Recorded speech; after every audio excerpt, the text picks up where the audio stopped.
Joining us now is Chief Economist at the Institute of Public Affairs, Adam Creighton. I mean, what a defence from Jasmine Crockett there. You know, I think often we lose a few brain cells every time we listen to Jasmine Crockett speak.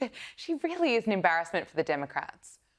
Yeah, look, I think it was very funny how she said that, she wasn't specifically talking about the Jeffrey Epstein, just, that she was factual. It was a Jeffrey Epstein and, she should have known. That's going to be a very common name, actually, in New York, of all places, obviously, fairly Jewish name.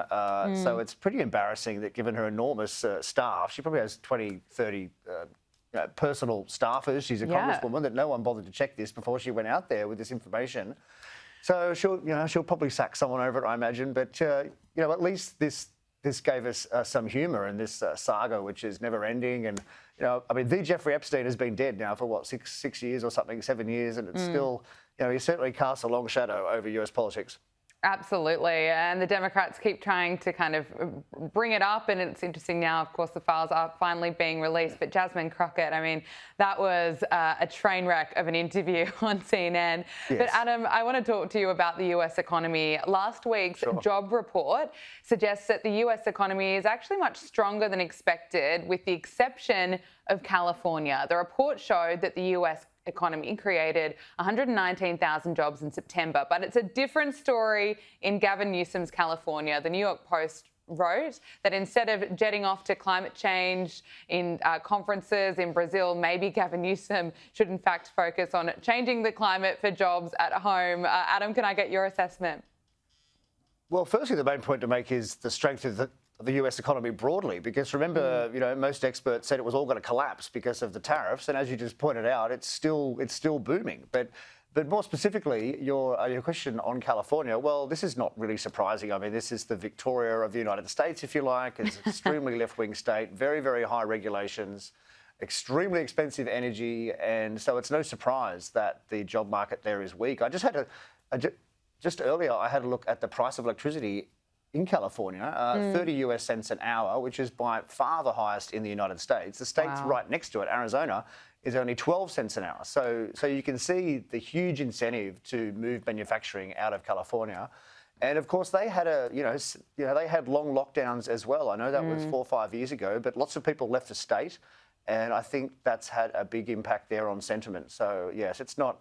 The economy's not great there. And of course, everything has to be looked through the prism of the 2028 presidential election, right? All of these statistics, because probably when Gavin Newsom does run, the Republicans are going to say, well, look what you did to your state.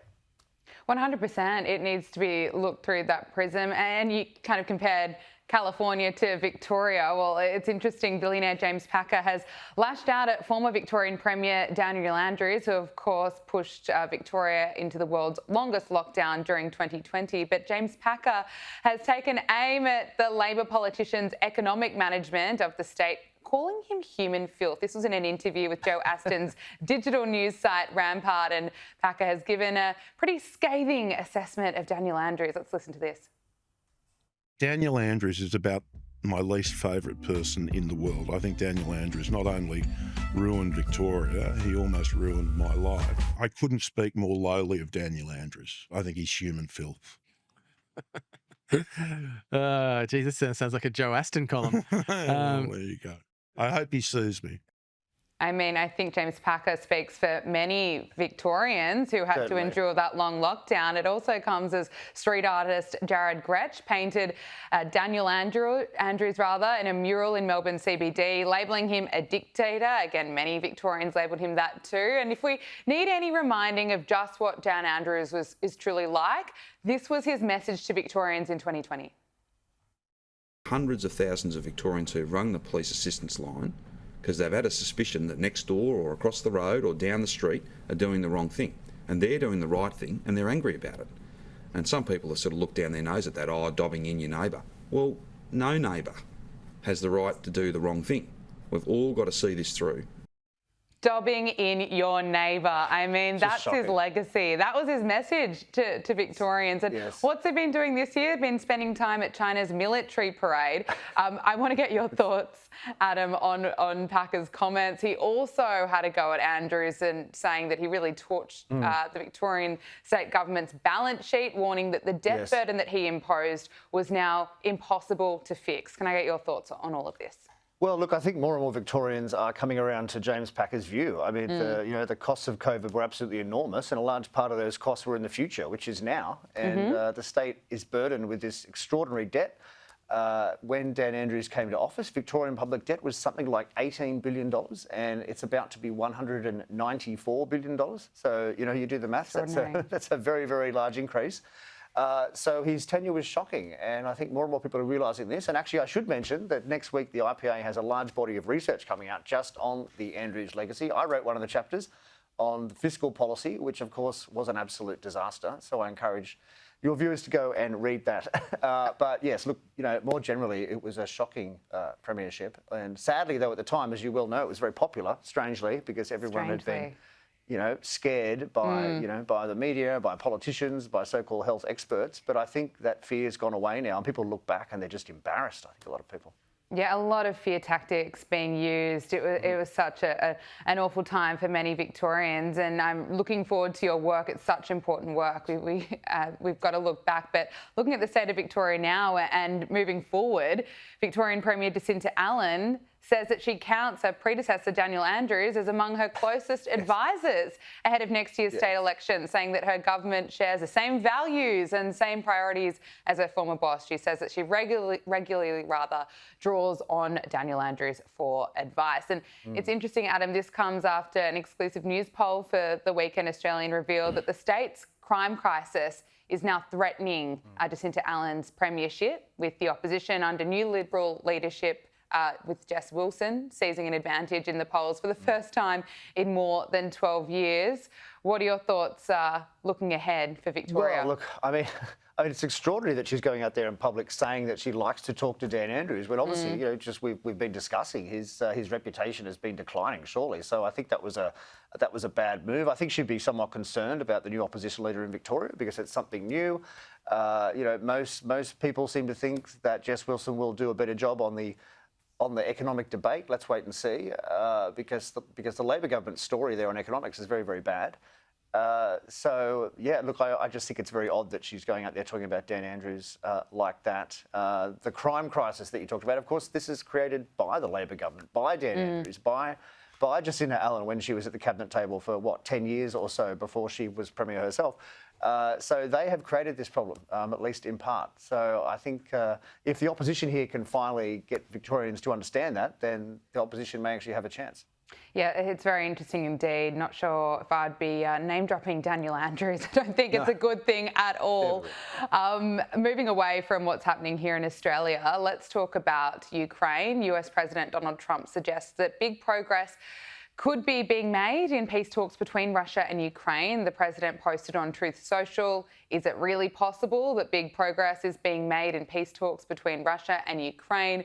Don't believe it until you see it, but something good may be happening. Now, of course, US Secretary of State Marco Rubio said that a tremendous amount of progress had been achieved amid peace talks with Ukraine regarding the ongoing conflict, and he did say that there's still some work to be done after this meeting between Ukrainians and European negotiators in Geneva, Switzerland. Now, of course, there are some concerns, though. Ukraine and its European allies had expressed concern over the leaked proposal seen as favouring Russia. Adam, can I get your assessment on the progress that's potentially being made? Well, look, I think it's good that President Trump is trying to get peace here. He's certainly done a lot more than most presidents in recent memory at trying to bring about peace, so he deserves credit. But look, on the specifics of the war, I'm not too confident, frankly. I mean, it's going to be over when it's over. There's been so many false starts on these negotiations for over a year now. I mean, of course, Trump actually met Putin, and that didn't go anywhere. And, of course, Zelensky's been to Washington who knows how many times, and that doesn't go anywhere either. There's a big split in the Republican Party in the US about the war. There's the MAGA side, the base don't like the war to continue, but then the old kind of neocons do want it to continue. So there's a lot of political pressure on Trump internally in the US, and of course the Europeans want the war to keep going. I think what's my view on this, but I think it's going to be good for both sides if it stops. 100%. I think the reality is on the ground that some concessions are going to have to be made to Russia unless Britain and France want to send their young people to go and fight. And I seriously don't think that's the case. I don't think the US wants to do that either. And if they're not going to do that, then I'm afraid the reality on the battlefield is that Russia's winning. Okay, it might not be decisive, but they are winning. They control territory. They're taking more towns. So if you're not going to go and fight them, then you've just got to face reality. Yeah, that's exactly right. There is a possibility that Ukraine could lose this war down the track. So I think it is in everyone's interest that there is peace, absolutely. Look, just finally, before I let you go, thoughts on the baby bonus coming back? New South Wales Liberal leader Kelly Sloan has called on the federal government to bring back the baby bonus. Let's listen to this. 1 in 7 families in New South Wales has fertility struggles. If we're talking about cutting immigration, we need to boost our homegrown community. I'd love to see the federal government look at things like Peter Costello's baby bonus. We are in a baby recession. We need a baby boom. Adam, is it a good idea? Well, she's certainly right that fertility is really scarily low at the moment, and we have to do something. Look, whether it's baby bonus, I'm not personally in favour of a baby bonus. I think the evidence shows they don't really work. They don't increase the number of babies that much, or if they do increase them, they increase the number of babies amongst people who we might not really want having babies for the cash. You're right. I mean, if you're having a baby for $3,000, that's a problem. It's not a great incentive. Not the right reason. I think she's right to talk about it as an issue, but there's nothing stopping her, having that policy in New South Wales. The state government could have a baby bonus, for instance, if it wanted to. But look, it's good that she's talking about ideas and trying to differentiate the opposition from the state Labor government, because the previous opposition leader, I mean, he was a nice man, but I mean, they didn't really stand for anything different from the Labor government. No, absolutely. Adam Creighton, Chief Economist at the Institute of Public Affairs. Thank you so much for your time. Great to talk to you. Yeah, thanks very much, Gabrielle.